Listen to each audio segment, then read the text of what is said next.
अस्सलाम वालेकुम। आज हम लोग जो क्वेश्चन डिस्कस करने जा रहे हैं, how do commercial banks create credit और there are some limitations in this process. तो क्या है कि जो तजारती बैंक है वो ज़र की तहलीक किस तरह करते हैं और कुछ लिमिटेशंस क्या इस प्रोसेस में है, हम इसको थोड़ा एक्सप्लेन करते हैं विद एग्जांपल। देन इसकी लिमिटेशंस को देखेंगे कि इसकी लिमिटेशन क्या है। हम इसे एक प्रॉपर वे से स्टार्ट करेंगे। हम लोग पहले इसका इंट्रोडक्शन लिखेंगे, फिर डेफिनेशन लिखेंगे जैसे लास्ट क्वेश्चन में मैंने किया है। उसका भी लिंक मैं इसकी डिस्क्रिप्शन में दे दूँगी। तो पहले हम कमर्शियल बैंक की डेफिनेशन लिखेंगे, फिर थोड़ा क्रेडिट क्रिएशन प्रोसेस जो इसमें मौजूद है वो लिखेंगे। देन हम लोग जो है इसको एक्सप्लेन करेंगे। तो जो मोस्ट इम्पॉर्टेंट फंक्शन है कमर्शियल बैंक का वो यही है कि वो जो डिपॉज़िट्स हैं उनको एक्सेप्ट करते हैं। और क्या है कि ये उनको एक्सेप्ट करते हैं मुख्तलिफ़ लोगों से, और इनको आगे इन्होंने डिफरेंट लोगों को जो है वो कर्ज़े के तौर पे देना होता है। ये बैंक का सबसे अहम फ़र्ज़ है। तो इन्हीं अमानतों को वो इस्तेमाल करते हैं। और बैंक की कर्ज़ देने की भी दो सूरतें हैं। वो क्या है, एक तो वो क्या करता है कि कुछ अमाउंट उसमें से एज अ गारंटी रखता है, और या फिर दूसरा बिल को डिस्काउंट करता है। जो बिल ऑफ एक्सचेंज हैं उनको डिस्काउंट करता है, जैसे जैसे हम लोगों ने हुंडी को बट्टा लगाना भी कहते हैं, तो वो लगाता है। तो वो इन हुंडियों को जब बट्टा लगाता है तो बैंक लोगों को एक किस्म का कर्ज दे रहा होता है, और लोगों की हुंडियों को बट्टा लगा के वो ज़र की तहलीक कर रहा होता है। और इसकी वजह ये है कि जिस भी शख्स ने बैंक में अपने पैसे जमा करवाए हुए हैं वो जानता है कि उसका ज़र बहुत ही महफूज है। वो किसी टाइम भी ये पैसे विड्रॉ करवा सकता है, कि उसे बैंक के ऊपर ट्रस्ट होता है कि उसने जो बैंक के पास पैसे रखवाए हैं वो कहीं नहीं जाने वाले, वो उसी के पास रहेंगे। तो जब उसको ज़रूरत पड़ेगी तो फिर वो बैंक से निकलवा लेगा। अगर ये चीज़ है, देन क्वेश्चन ये है कि क्रेडिट किस तरह क्रिएट होता है, ज़र की तहलीक किस तरह होती है, उसकी क्रिएशन कैसे हो जाती है। कि अगर बैंक अपने पास ही पैसा रखता है तो हम उसी चीज़ को डिस्कस कर रहे हैं जिसको हमने ऊपर भी थोड़ा बताया कि बैंक लोगों से कर्ज़े जो है वो लेता है, यानी बैंक के पास भी जो हमारी अमानत होती है वो बैंक के मकरूज़ हो जाता है हमारा एक। तो वो हमारी लाइबिलिटी, बैंक के लिए वो लाइबिलिटी होती है, ज़िम्मेदारी होती है बैंक की। जो अमाउंट वो हमारे अकाउंट में पड़ी होती है, और बैंक उस अमाउंट को यूज़ करता है, दूसरे बंदों को देता है। तो वो लोग जिनको ज़रूरत होती है वो बैंक से पैसे निकलवाते हैं, चाहे इंडस्ट्रियलिस्ट हैं, चाहे मैन्युफैक्चरर कोई जो है हमारे एग्रीकल्चर सेक्टर से हैं, या हमारे दूसरे ट्रेडर हैं। तो वो लोग जब बैंक से कर्ज़ा लेते हैं तो उसमें से मेजॉरिटी फिर बैंक में पैसे जमा करवाती है, तो बैंक उससे भी क्रेडिट क्रिएट करता है। कैसे क्रिएट करता है, हम इसको एक एग्जांपल देखेंगे कि जब भी बैंक के पास हम पैसे जमा करवाएंगे उसका मैनेजर जो है उस अमाउंट को अपने पास रखेगा। जो हमारा सेंट्रल बैंक उसको परसेंटेज देता है कि इतने परसेंट आपने अपने पास एज अ रिज़र्व अमाउंट रखनी है, सारी की सारी अमाउंट आप लोग इशू नहीं कर सकते, तो वो उतनी अमाउंट उसके अकाउंट में रखेगा और बाकी अमाउंट को वो इशू कर देगा, गर्दिश में डाल देगा, वो कर्ज़ा जारी कर देगा। लिहाजा जो बैंक की बैलेंस शीट है वो कैसे बनती है, हम इसके एग्जांपल देख लेते हैं। कि जो बैंक के पास पहले तो इसके पास जो लाइबिलिटीज़ हैं, लाइबिलिटीज़ क्या होती हैं, जो हम लोगों ने अमाउंट बैंक में डिपॉज़िट करवाई है वो बैंक के लिए लाइबिलिटी है, क्योंकि बैंक ने वो पैसे हमें देने हैं। तो ये उसका न्यू डिपॉज़िट है।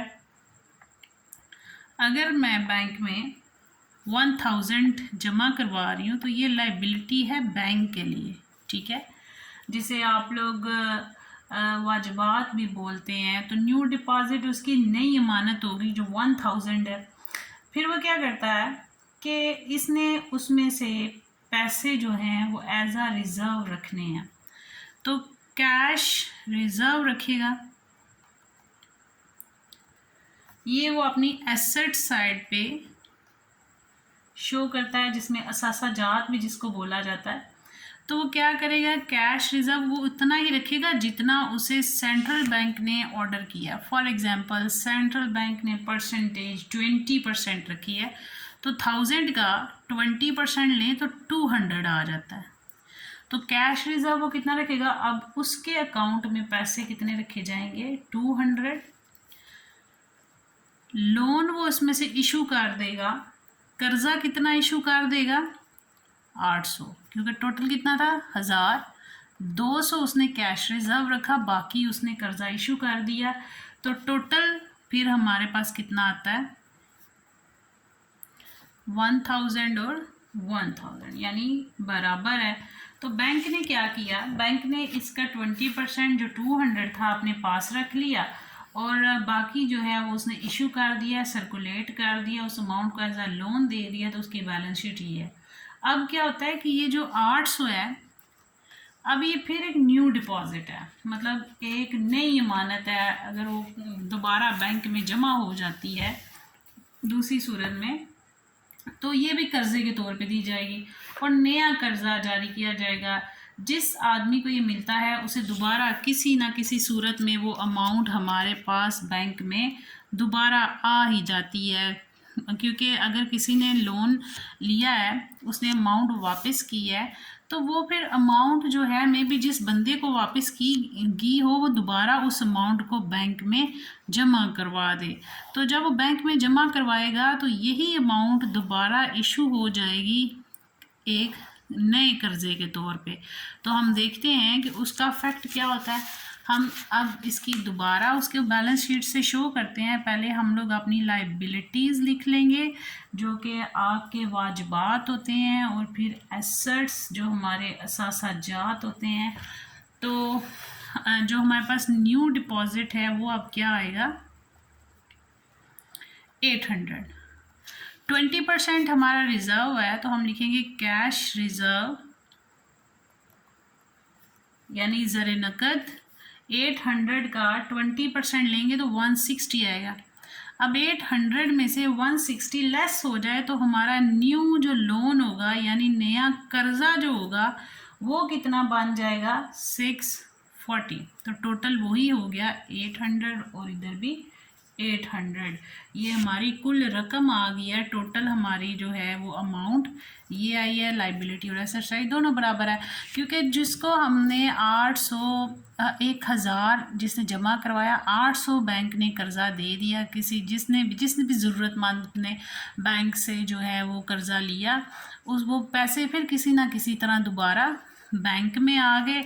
तो बैंक ने क्या किया, उस अमाउंट का 20% उसके अकाउंट में रखा, रिमेनिंग न्यू लोन इशू कर दिया। तो इस तरह जो है वो ज़र की तहलीक होती गई और नई अमानत के बराबर में जो है वो ज़र नकद जमा। जब तक भी आप लोग देखते हैं कि जब तक नई अमानत के बराबर ज़र नकद जमा ना हो जाए तो ज़र की तहलीक होती रहती है। जो इब्तदा में आने वाली अमानत जो है हमारे पास 1000 थी, और इसके बराबर बैंकों में ज़र नकद जमा भी होता गया, और इसके बदले में मज़ीद अमाउंट जो है वो इशू होती गई। अब हम देखते हैं कि अगर ये मुसलसल हम लोग देखें कि ये अमल हमारा चलता जाता है, तो टोटल अगर हम लोगों का 5-6 दफ़ा भी ये ऐसा होता है तो टोटल हमारा कितना कर्जा नया इशू हो जाएगा, जिससे हमें पता चलेगा कि ज़र की तहलीक जो है वो होती गई है, वो रुकी नहीं है। तो उसको हम लोग एक टेबल बना के तो उससे देख लेते हैं कि जैसे हमारे पास एसेट्स हैं, लाइबिलिटीज़ हैं, यानी जो हमारे पास उसकी टोटल अमाउंट है वो हम देखेंगे जो कर्ज़े के तौर पे इशू हो रही है। फिर हम लोग देखेंगे कि कितनी अमाउंट वापस बैंक में जमा हो रही है। तो उससे हमें पता चल जाता है कि टोटल जो क्रेडिट क्रिएशन कर्ज़े इशू होने की वजह से हुई है वो कितनी हुई है। तो उसके लिए हम लोग टेबल बनाएंगे।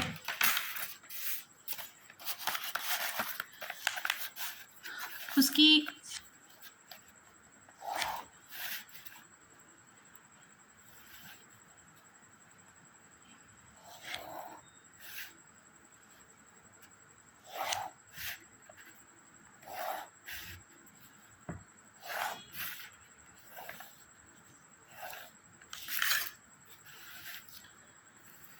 देखिए जो हमारे पास इसमें पहला इसका मरहला था जिसे हम लोग राउंड्स भी बोलते हैं, वो हम लिख लेंगे। जो न्यू डिपॉजिट है उसको लिखेंगे, यानी कि न्यू डिपॉजिट का क्या मतलब है, नई अमानत। फिर कैश रिजर्व, कैश रिजर्व जो है आपके पास वो हमने लिखना है, वो कितना, जिसे हम लोग नकद ज़र भी बोलते हैं। और न्यू डिपॉजिट आपके पास नई अमानत होती है। और राउंड्स अदवार, ये उर्दू में जो पढ़ने वाले बच्चे हैं उनको अगर कोई इसमें नहीं फिर प्रॉब्लम हो जाती है तो उसके लिए। फिर आपका जो न्यू लोन है वो लिखा, यानी नया कर्जा जो आपका। तो सबसे पहले हमने ये कंसीडर किया कि 1000 हमारा न्यू डिपॉजिट था, उसके ऊपर 200 हमने रिज़र्व रखा यानी नकद ज़र रखा। और फिर हम लोगों ने जो न्यू लोन इशू किया था वो 800 था।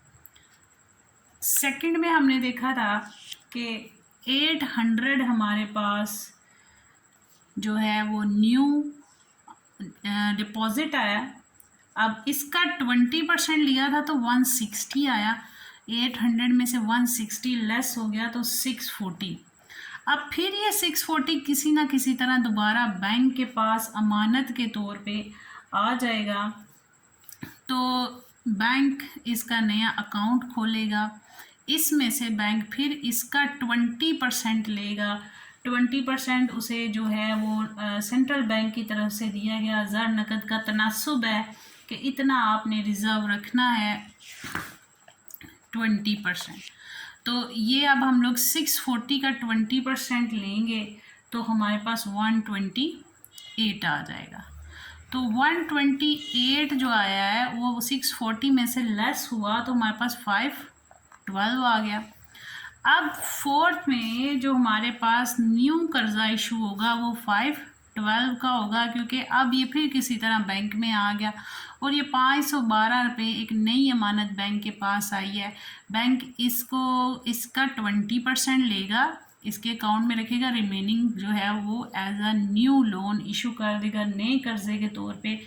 इसका 20% 120.50 आता है, इसमें से लेस करें तो 409.50 हो जाता है। अब बैंक जो है फिर नया कर्जा इशू करेगा, वो कितने का होगा, 409.50 का। अब हम इसका जो है वो 20% लेंगे, बैंक इसका 20% लेके एज अ रिज़र्व पास रख लेगा। क्यों रिज़र्व रखता है, इसके रीज़न हम लोग बड़ी डिटेल में डिस्कस कर चुके हैं कि बैंक जो है वो अचानक किसी को पैसों की ज़रूरत पड़ जाए तो इसलिए सेंट्रल बैंक ऑर्डर देता है कि कैश रिज़र्व इतना आपने अकाउंट में रखना है कि फौरी किसी को अगर अमाउंट चाहिए तो आप लोग उसकी ज़रूरियात को पूरा कर सकें, जिसने पैसे जमा करवाए हैं उसकी डिमांड पे उसको दे सकें, ताकि उसका जो ट्रस्ट है वो बैंक के ऊपर मेंटेन रहे। तो अब हम देखें अगर कि इसी तरह आगे प्रोसेस चलता रहेगा, लेकिन हम यहाँ पे टोटल करके देखें कि कितना हमारा जो है वो एक नए कर्जे के तौर पे इशू हो चुका है। तो हमारे पास टोटल जो फंड हैं वो कितने हैं, जो हमारे पास टोटल न्यू डिपॉजिट्स हैं वो कितने हैं। हम इन सब का टोटल करेंगे तो हमारे पास न्यू डिपॉजिट की अमाउंट आ जाएगी। तो जब हम लोगों ने इन सब का टोटल करना है तो हमारे पास कैश रिज़र्व की अमाउंट आ जाएगी। इन सब का टोटल करेंगे तो नए कर्ज़ों की अमाउंट आ जाएगी। तो इससे हमें पता चलेगा कि मतलब 1000 रुपये से हमने कितनी अमाउंट क्रिएट की है, कितनी अमाउंट जो है वो हमने सर्कुलेशन में लेके आए हैं, किस तरह हमने क्रेडिट क्रिएशन की है 1000 रुपये से। तो इसका टोटल कर लें तो वो हमारा 1000 रुपये से ज़्यादा बन जाता है। तो हमारे पास इसका जो टोटल अमाउंट होगी, नई अमानतें जो जमा हुई हैं वो भी बहुत ज़्यादा अमाउंट बन जाती है जैसे जैसे वो, क्योंकि बैंक में पैसे आते जाते हैं, बैंक उनको इशू करता जाता है, नए लोन इशू करता जाता है रिज़र्व रख के। तो इस तरह क्रेडिट क्रिएशन का प्रोसेस होता जाता है और नए नई जो है वो अमाउंट इशू होती रहती हैं। तो इससे ये बात देखी जाती है कि नई अमानत के मुकाबले में किस कदर कर्जा जारी हो सकता है। इसका दारोमदार इस बात पे होता है कि बैंकों के ज़र नकद तनासुब क्या है। जितना ज़र नकद का तनासुब ज़्यादा होगा उस कदर ज़र की तहलीक कम होगी। अगर आपको सेंट्रल बैंक कहता है कि 20% की जगह 40% आप रिज़र्व रख लें, यानी 1000 रुपये के पीछे 400 रुपया आपको बैंक में रखना पड़ेगा, रिमेनिंग आप इशू कर सकते हैं। तो अब तो बैंक ज़्यादा अमाउंट नहीं इशू कर सकता, इट्स मीन कि वो ज़्यादा क्रेडिट क्रिएट नहीं कर सकता, ज़्यादा कर्जा जारी नहीं कर सकता। तो हम लोग इसमें एक फार्मूले से इसकी वजाहत कर सकते हैं। वो हमारे पास फार्मूला क्या है कि क्रेडिट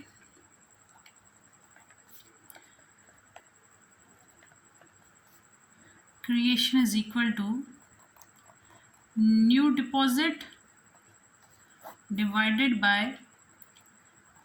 रिजर्व रेशियो, यानी कि नई अमानत को ज़र के तनासुब के साथ डिवाइड कर देते हैं तो हमारे पास जो है वो एतबार ज़र की तहलीक होती है। तो हम जितनी भी हमारे पास नई अमानतें आती जाती हैं, जब उनको हम लोग रिज़र्व रेशो के साथ डिवाइड करें तो क्रेडिट क्रिएशन हो जाएगी। और फिर हम लोग अगर देखें कि जैसे हमने पीछे 1000 एज्यूम किया है, तो हम इसके अंदर अगर पुट करें कि न्यू डिपॉजिट 1000 था, 20% हमारा रिज़र्व था, तो 1000 डिवाइडेड बाय 20% तो 1000 multiply by 100 divided by 20।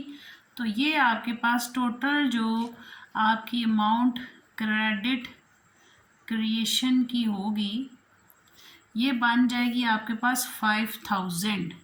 It's mean कि 1000 से हमने 5000 क्रेडिट क्रिएशन की है जब हम इस फार्मूला में इसको पुट करते हैं कि 20% रिज़र्व था। तो जब हमने इसको सॉल्व किया तो हमारे पास टोटल 5000 की अमाउंट आ गई है कि 1000 से हमने 5000 के ज़र की तहलीक की है, जिसमें से हम लोग देखेंगे कि कर्ज़े यानी कि अगर 5000 में से 1000 माइनस कर दो तो इट्स मीन कि 4000 का नया कर्ज़ा जारी हो चुका है और 1000 रुपये के बराबर रकम बैंकों के पास ज़र नकद की सूरत में भी मौजूद है।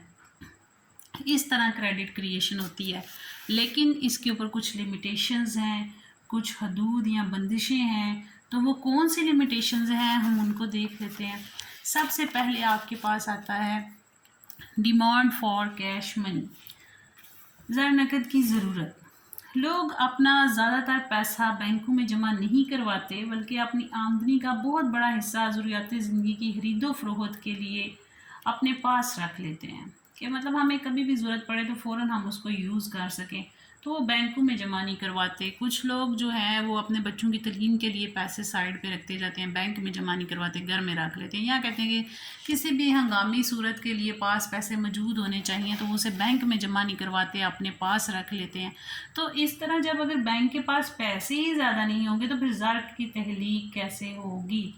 और ये भी रीज़न हो सकती है कि बैंकों को भी अपनी मानतों का जो है वो कुछ हिस्सा नकदी के तौर पर अपने पास जमा करना पड़ता है और ताकि लोगों को भी अदायगी की जा सके। इस तरह से भी ज़र की तहलीक महदूद हो जाती है। और जो है वो अगर लोग सारे पैसे बैंक में जमा करवा दें तो फिर जो है ज़्यादा ज़र क्रिएट हो सकता है, क्रेडिट क्रिएशन ज़्यादा हो सकती है। लेकिन लोग क्या करते हैं, हमारी जो हैबिट्स हैं उसमें ये चीज़ शामिल है कि हम लोग ज़रूरत के लिए पैसा घर रख लेते हैं, जो हमें लगता है कि अब एक्स्ट्रा है उसको हम बैंक में जमा करवाते हैं, फिर बैंक को उसमें से ज़्यादा रिज़र्व रखना पड़ता है। तो इसलिए ज़र नकद की ज़रूरत पड़ती है, ये इसकी लिमिटेशन है। फिर लैक ऑफ सिक्योरिटी है, ज़मानतों की किल्लत है, शॉर्टेज है उसकी। बैंक कर्ज जारी करते वक्त किसी ना किसी चीज़ को बतौर अमानत अपने पास रखते हैं। अगर लोगों के पास कोई जायदाद हो, कोई ऐसे अहम ज़ेवरात वगैरह हो तो बैंक उसको अपने पास ज़मानत के तौर पर रख सकता है और कर्ज़े जारी करता है। और लोगों के पास ज़र ज़मानत के तौर पर भी बैंक को देने के लिए कुछ भी ना हो तो बैंक कर्ज़ा जारी नहीं करता। ये भी एक उसकी लिमिटेशन हो गई, उसकी बंदिश हो गई। फिर कहता है कि द लैक ऑफ बारवर, कर्जदारों की किल्लत। हकीकत में देखा जाए तो जो बैंक ज़र की तहलीक नहीं करते, बल्कि ज़र की तहलीक वो लोग करते हैं जो वहाँ से कर्ज़ा लेने जाते हैं। बेसिकली वही जो हैं वो इसका पार्ट है इम्पोर्टेंट। वो अगर मौजूद ना हो तो बैंक भी किसी को कर्ज़े नहीं दे सकता। तो लिहाजा ज़र की तहलीक नहीं हो सकेगी इनके बगैर। तो ज़र की तहलीक में कर्ज़दारों का बहुत इम्पोर्टेंट रोल है, क्योंकि बैंक खुद से तो नहीं अमाउंट बाहर रख सकता और फिर अपने अकाउंट में रख ले, फिर बाहर रख ले। उसको कर्ज़दार चाहिए। अगर कर्ज़दार बैंक में जाएंगे तो पैसा गर्दिश में आएगा, नहीं तो पैसा बैंक के पास पड़ा रहेगा। ना तो बैंक को उसका फिर फ़ायदा होगा, ना वो इंटरेस्ट ले सकेगा। और तो इस तरह उसके पास तो जस्ट एक ऑप्शन रहता है इन्वेस्टमेंट का। तो फिर इस तरह जो कर्ज़दार हैं वो एक अहम इसका पार्ट है कि उनकी वजह से क्रेडिट क्रिएशन होती है। फिर policy of the central bank, मरकज़ी बैंक की पॉलिसी जो है वो बहुत इम्पॉर्टेंट है। अगर किसी मुल्क में पहले से अफरात ज़र मौजूद हो तो मरकज़ी बैंक ज़र की मिकदार को कम करने की पॉलिसी पर अमल करता है। इस तरह से ज़र की तहलीक ज़्यादा नहीं हो सकती। और जो जितने भी जो कि तजारती बैंक और मरकज़ी बैंक की पॉलिसी को फॉलो करते हैं उसको वो इस चीज़ के लिए पाबंद होते हैं कि जो मरकज़ी बैंक हैं उन्होंने जो ऑर्डर दे दिया है वो तजारती बैंक ने उसी को फॉलो करना है। इसे मरकज़ी बैंक भी बाज़ औक़ात मज़ीद कर्ज़े देने पर पाबंदी आयद कर देता है। इस तरह से बैंकों की ज़र की तहलीक मुश्किल हो जाती है, क्योंकि अगर इन्फ्लेशन रेट ज़्यादा हो तो फिर अलाउ नहीं करता सेंट्रल बैंक के मज़ीद कर्ज़े इशू किए जाएँ, तो नहीं तो मज़ीद पैसा गर्दिश में आ जाता है। फिर हमारे पास आता है कैश रिज़र्व रेशो।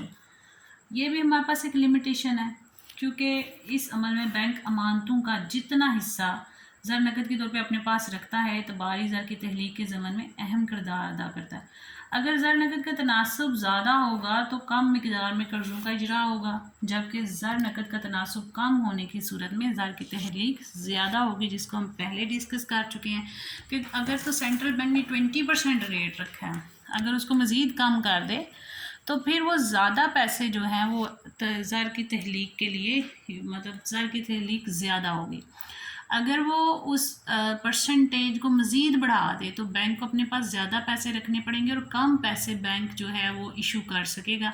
इस तरह उसकी ये लिमिटेशन है, उसकी बंदिश है कि कैश रिज़र्व की वजह से वो ज़्यादा ज़र की तहलीक नहीं कर पाता।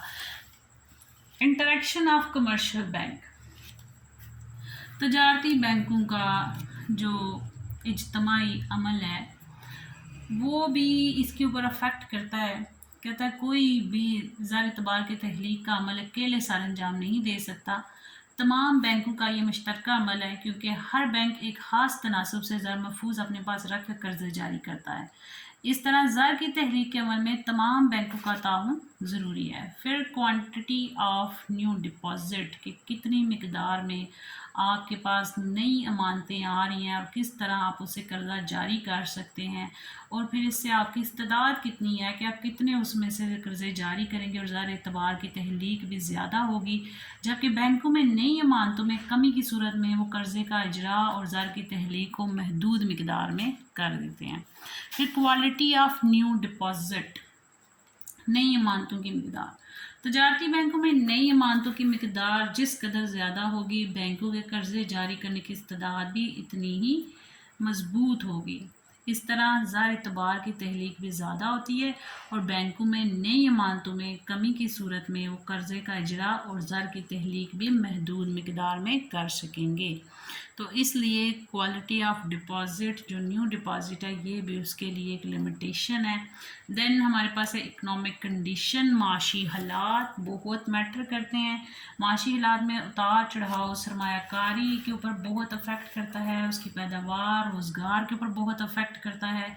इस तरह हमारे पास सर्द बाज़ारी का एक दौर चल पड़ता है, नई सरमायाकारी रुक जाती है, लिहाजा कर्ज़ों की तलब और ज़र एतबार की तहलीक का अमल सुस्त हो जाता है, जबकि माशी खुशहाली और फैलाव के दौर में ज़्यादा मुनाफा के लिए पेश नज़र सरमायाकारी और रोज़गार में इजाफा होने लगता है और बैंकों से हासिल करदा कर्ज़ों की तादाद बढ़ जाती है और ज़र एतबार की तहलीक के अमल में तेज़ी आ जाती है। इसलिए इकनॉमिक कंडीशन पे डिपेंड करता है कि किस तरह जो है ये उसके लिए एक लिमिटेशन है। कब ये ज़र एतबार ज़र की तहलीक को जो है वो सुस्त कर देती है और कब इसके थ्रू वो तेज़ हो सकता है। अगर इकनॉमिक कंडीशन अच्छी होंगी, मुल्क में रोज़गार आएगा, रोज़गार ज़्यादा बढ़ेगा, इन्वेस्टमेंट ज़्यादा होंगी तो रोज़गार ज़्यादा होगा, जिससे हमारे पास क्रेडिट क्रिएशन भी तेज़ हो जाएगी। तो इसके साथ हमारा ये टॉपिक कंप्लीट होता है। Thank you. अल्लाह हाफ़िज़।